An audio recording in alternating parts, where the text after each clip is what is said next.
جينا ورسمنا رسمة رئيس أسبانيا. Israeli হামলায় বিধ্বস্ত গাজার ভবনের দেয়ালে আঁকা এই মুরাল স্পেনের প্রধানমন্ত্রী পেদ্রো সানচেজের।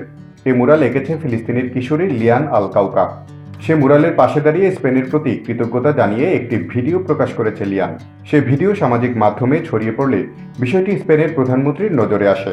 পরে সানচেজ ভিডিও বার্তায় লিয়ান, গাজার শিশু এবং ফিলিস্তিনি জনগণের উদ্দেশ্যে সংহতি ও ভালোবাসা প্রকাশ করেন।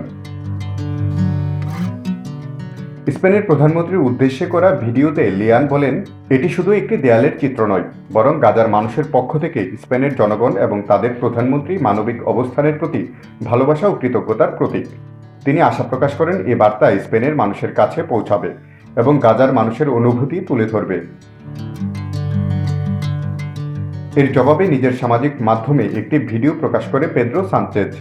সেখানে তিনি লিয়ান ও মুরাল তৈরিতে অংশ নেওয়া শিল্পীদের ধন্যবাদ জানিয়ে তিনি বলেন, ধ্বংসযজ্ঞের মধ্যেও স্পেনের প্রতি তাদের ভালোবাসার এ বার্তা স্পেনের মানুষকে গভীরভাবে স্পর্শ করেছে।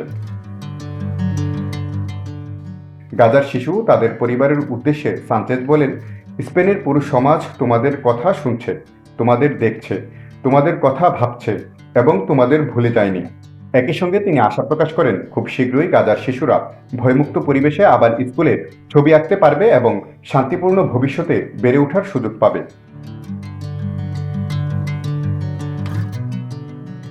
স্পেনের প্রধানমন্ত্রীর এই প্রতিক্রিয়া পেয়ে আবেগ আপ্লুত হয়ে লিয়ান আরেকটি ভিডিও প্রকাশ করেন। সেখানে তিনি জানান, জীবনে এই প্রথম কোনো দেশের প্রধানমন্ত্রী তার নাম ধরে ভিডিও বার্তার জবাব দিয়েছেন। ভাষা আলাদা হলেও মানবিক অনুভূতির কোনো সীমান্ত নেই উল্লেখ করে তিনি স্পেনের জনগণ, প্রধানমন্ত্রী এবং মুরাল তৈরিতে সহযোগিতাকারীদের প্রতি কৃতজ্ঞতা প্রকাশ করেন। গাজার যুদ্ধের শুরু থেকে ইউরোপে ফিলিস্তিনের পক্ষে জোরালো অবস্থান নিয়েছে পেদ্রো সানচেজ।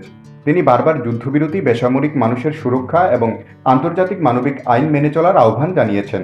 2024 সালে স্পেন আনুষ্ঠানিকভাবে ফিলিস্তিন রাষ্ট্রকে স্বীকৃতি দেয়। নরওয়ে ও আয়ারল্যান্ড একই সিদ্ধান্ত নেয়। এতে গাজা ইস্যুতে স্পেনের অবস্থান আরও স্পষ্ট হয়ে ওঠে। তারিকুল ইসলাম, ব্রেকিং নিউজ।